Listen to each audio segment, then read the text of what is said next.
दोस्तों जैसा कि मैंने आपको इस वाले वीडियो में बताया था कि भारत के प्रधानमंत्री अरुणाचल प्रदेश गए थे और वहाँ पर दुनिया का सबसे ऊंचा सबसे लंबा सुरंग बनाया गया है जो कि चाइना को काउंटर करेगा। कैसे काउंटर करेगा इस चीज को मैंने इस वाले वीडियो में कवर किया था। नाउ अभी क्या हो रहा है कि चाइना अरुणाचल प्रदेश पर हमेशा से क्लेम करते आया है और जब प्राइम मिनिस्टर मोदी वहाँ पर घूमने के लिए गए तो चाइना क्लेम कर रहा है कि भारत के लीडर को अरुणाचल प्रदेश में विजिट के लिए नहीं जाना चाहिए। मतलब वो खुल करके ये बोल रहा है कि अरुणाचल प्रदेश चाइना का पार्ट है, भारत सरकार को अरुणाचल प्रदेश का विकास नहीं करना चाहिए। तो इस वीडियो में हम समझेंगे कि चाइना अरुणाचल प्रदेश पर क्यों क्लेम करता है। अरुणाचल प्रदेश तो भारत का एक राज्य है, फिर चाइना ये क्यों बोलता है कि अरुणाचल प्रदेश पर भारत का अधिकार नहीं है और इसके रिप्लाई में भारत सरकार के द्वारा क्या कहा गया। नमस्कार दोस्तों, मैं विकास और आप देख रहे हैं all India affairs. Guys, China Arunachal Pradesh पर क्लेम क्यों करता है आपको मैं थोड़ा सा इतिहास बताता हूँ। ये बात है 1914 की। 1914 में तिब्बत एक सेपरेट देश हुआ करता था। तिब्बत पर चाइना का कोई हक नहीं था। अभी चाइना ने तिब्बत पर अपना हक जमा लिया है और जैसा कि आप सभी जानते हैं 1914 में अपना देश गुलाम था। भारत में ब्रिटेन का शासन था और उस टाइम भारत और तिब्बत के बीच में एक शिमला एग्रीमेंट पर साइन किया गया था। इस एग्रीमेंट के तहत एक लाइन को डिसाइड किया गया। इस लाइन का नाम था मैकमोहन लाइन और इस लाइन के जरिए इस एग्रीमेंट में कहा गया कि अरुणाचल प्रदेश भारत का पार्ट है और उस मैकमोहन लाइन के ऊपर का जो इलाका है वो तिब्बत का है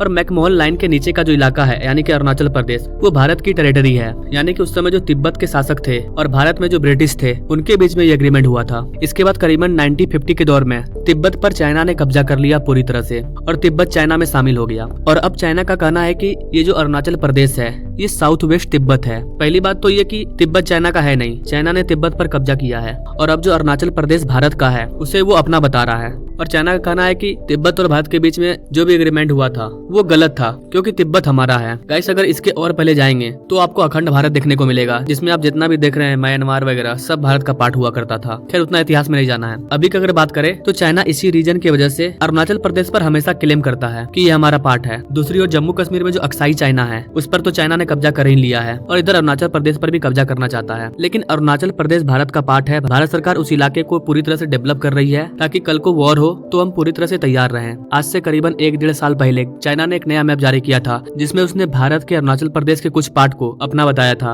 अक्साई चाइना वगैरह को भी अपना बताया था। तो गाइस, यहाँ पर आप चाइना की कूटनीति को समझ पाएंगे कि चाइना ने पहले तिब्बत पर कब्जा किया और अब तिब्बत के जरिए अरुणाचल प्रदेश पर कब्जा करना चाहता है। चूंकि अरुणाचल प्रदेश पहाड़ी इलाका है, काफी ज्यादा ठंड होती है, जहाँ पर इंडियन लोग बहुत ही कम है, ना के बराबर। ऐसे केस में चाइना क्या करता है, तिब्बत के जरिए अपने लोगों को अरुणाचल प्रदेश में भेज देता है। ये जो मैकमोहन लाइन है उसके नीचे भेज देता है और धीरे धीरे करके हमारे जमीन पर कब्जा करता रहता है और इसी चीज का भारत सरकार काउंटर करना चाहती है और इसी के लिए अरुणाचल प्रदेश को अच्छे तरीके से डेवलप किया जा रहा है। ये जो मैकमोहन लाइन है इसके अंदर चाइना इसलिए गाँव सबको बसा रहा है ताकि इन द फ्यूचर में जब ये बड़ा विवाद हो जाए तो वो लोग बोलेंगे कि लोगों से ही पूछ लेते हैं कि आप लोग किसके पार्ट हैं, आप लोग कहाँ रहना चाहते हैं। तो चूंकि चाइना ने खुद गाँव बसाया है, वो चाइनीज लोग हैं, तो जाहिर सी बात है कि वो चाइना का नाम लेंगे। तो इस तरह की नीतियों को अपना करके चाइना भारत पर कब्जा कर रहा है। चाइना जितना ज्यादा अरुणाचल प्रदेश में अपनी बस्ती बसाएगा, अपने चाइनीज लोगों को बसाएगा, तो आने वाले टाइम में वो लोग बोलेंगे कि हम चाइना के पार्ट हैं। इसके अलावा इस बॉर्डर वाले इलाके पर चाइना ने जिस भी गांव वालों को बसाया है वो सारे आर्मी की हेल्प करते हैं। कोई भी हरकत होता है तो उसकी खबर ये अपने आर्मी को दे देते हैं। और अब तक भारत ने क्या किया था, हमारे जो महान नेता थे उनको ये लगता था कि अरुणाचल प्रदेश वगैरह पूरा पहाड़ी इलाका है,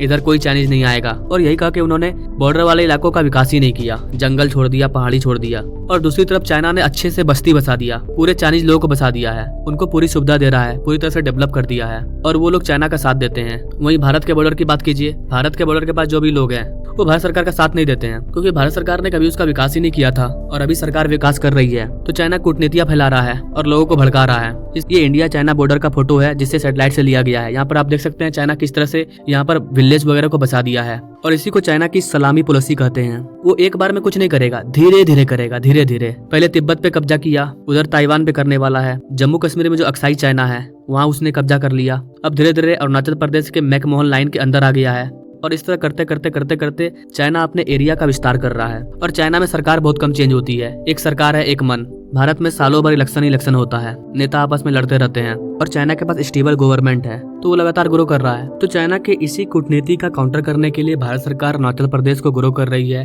वाइब्रेंट विलेज का प्रोग्राम चला रही है। यहाँ पर भारत सरकार को ठीक उसी तरह प्रयास करना होगा कि हम भी अपने इंडियन लोगों को उन बॉर्डर वाले इलाकों में बसा पाएं, उनको वहाँ पर उस तरह की छूट दें। वैसे गाइस, आप इस चीज के बारे में क्या सोचते हैं?